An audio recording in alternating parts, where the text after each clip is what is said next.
पुनः आप सभी का स्वागत है दर्शकों। आज हमारे बीच जो ख़ास मेहमान हमारे स्टूडियो में मौजूद हैं, आप हैं नीलांजन मित्रा जी, और कई सारी रागों पर हम चर्चाएं कर रहे हैं, राग रागिनियों पर हम बातें कर रहे हैं, राग सुन भी रहे हैं।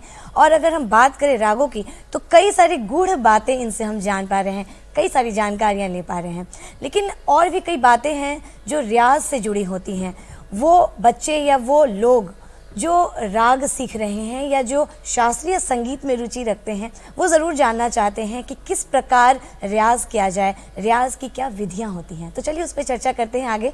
नीलांजन जी, आपसे जानना चाहूँगी कि अलग अलग रागों को अभी आपने पेश किया। अहिर भैरव से फिर आप बसंत में गए, बसंत से फिर आप खमाज में गए, और खमाज में भी आप माज खमाज में गए। इसके बाद भी अलग अलग रागों में आप जाने वाले हैं। तो बड़ा मुश्किल हो जाता है एक राग से दूसरे राग में जाना, क्योंकि स्वर बिल्कुल बदल जाते हैं।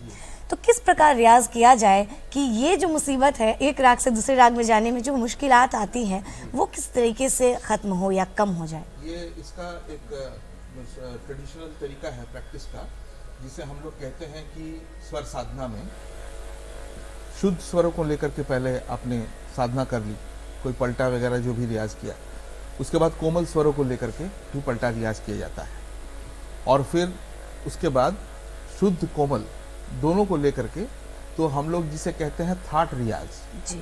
तो हमारी जो 10 थाट हैं उनका रियाज अगर रेगुलर बेसिस पे, और कुछ हमारा जो मूर्छना जिसे हम कहते हैं एक उसका रियाज होना, तो इससे दो चीज़ होता है। एक तो स्वरों पर कंट्रोल और स्वरों का सटीक लगना, और दूसरा है कंसंट्रेशन, क्योंकि गाते समय एक राग से दूसरे राग चेंज करते समय कंसंट्रेशन बहुत ज़रूरी है, बहुत ज़रूरी है। तो वो कंसंट्रेशन तभी आ पाएगा जब उसका रियाज अगर रहेगा, तो उससे हम लोग को फ़ायदा होता है। बहुत सारे नामचीन गुरु जनों से आपने सीखा, और अगर बात करें आपको बहुत सारे अचीवमेंट मिले हैं, अवार्ड्स मिले हैं, उनमें कुछ खास अवार्ड प्राइड ऑफ झारखंड जो कि श्री अर्जुन मुंडा जी से आपको मिला, और साथ ही साथ संगीत शिरोमणि और संगीत भास्कर अवार्ड आपको मिला, और ऑल इंडिया रेडियो में आपको बेस्ट सिंगर क्लासिकल वोकल और भजन के लिए मिला।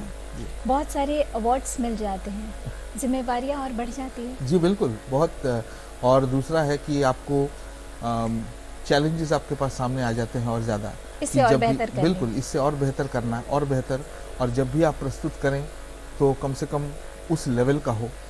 जी, अभी जैसे हमने ठुमरी सुना आपसे, और ठुमरी के बाद उसी से मिलता जुलता दादरा होता है। दादरा है, बस ये बात है दादरे के लिए कि उसमें वो अधिकतर श्रृंगार प्रधान होता है, और साथ ही साथ ठुमरी से थोड़ा तेज गति में उसे गाया जाता है। तो मैं चाहूंगी कि क्यों ना आप जी जरूर, मैं आपको एक भैरवी में दादरा है उसको मैं आपको सुनाता हूँ। जी बिल्कुल।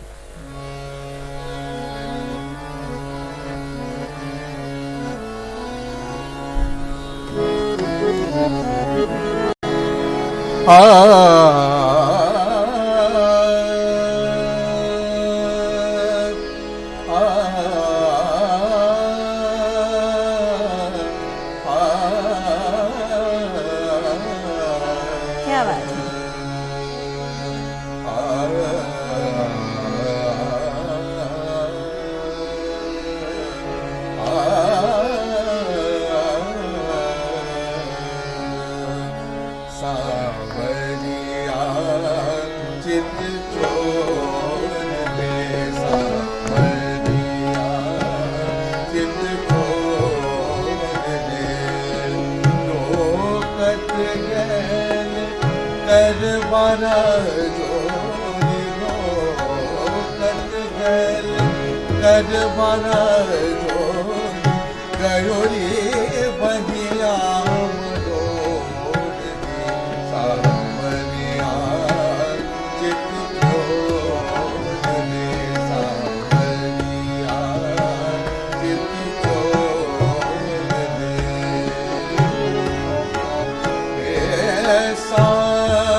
अनोखी सुहानी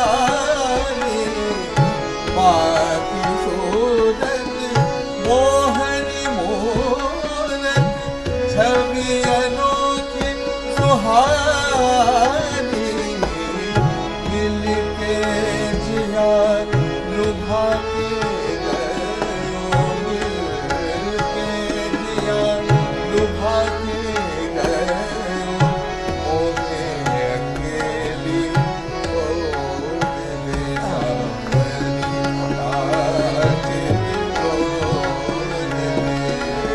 लोकत गैल कर बना जोरी लोकत गैल कर बना जोरी गयोरी बहिया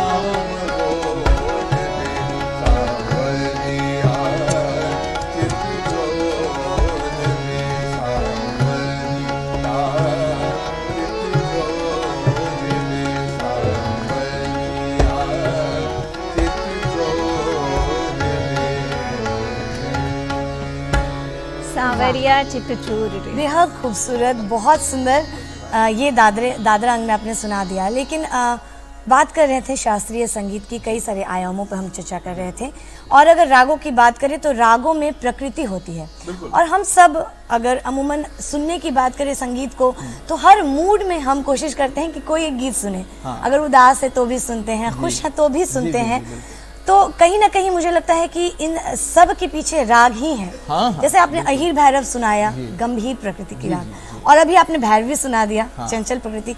तो क्या कुछ मायने रखता है प्रकृति जो है रागों की, कितनी उसकी जरूरत है रागों में और गीतों में भी प्रकृति के होने का? जी बिल्कुल, ये बहुत इम्पोर्टेंट है, क्योंकि हर एक राग का, जैसे मैंने आपको कहा है, उसका एक स्वरूप बिल्कुल बिल्कुल। और जाते जाते मैं चाहूंगी कि क्यों ना, होली आने वाला है और एक होली आप सुनाएं। बिल्कुल।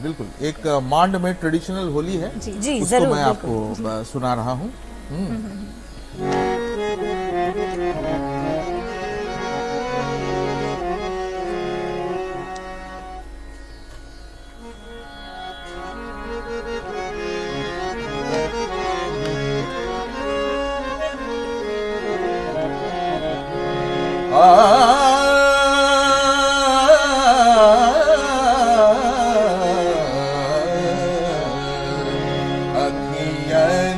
डारो जी गुलाल नंदलाल रे अखियन डारो जी गुलाल नंदलाल एरी नंदलाल रे अखियन डारो जी गुलाल नंदलाल रे अखियन डारो जी गुलाल एरी नंदलाल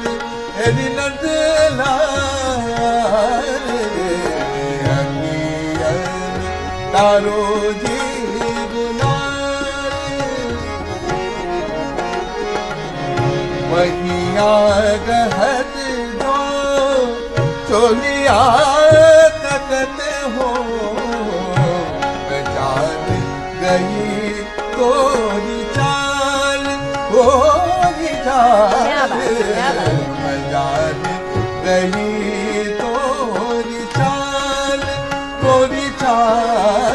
रे अखियन डारो जी गुलाल नंदलाल अखियन डारो जी गुलाल अखियन डारो जी गुलाल नंदलाल अखियन डारो जी गुलाल डारो जी गुलाल डारो जी गुलाल। बहुत खूब, बहुत सारी गीत, बहुत सारी राग आपने सुनाए, बातें की, इसके लिए आप सभी का यहाँ पर आने का बहुत बहुत धन्यवाद। और बिल्कुल गुलाल का रंग तो हम सभी के गालों पे बिल्कुल चढ़ चुका है, और मुझे लगता है कि हमारे दर्शकों के गालों पे भी बिल्कुल चढ़ चुका होगा।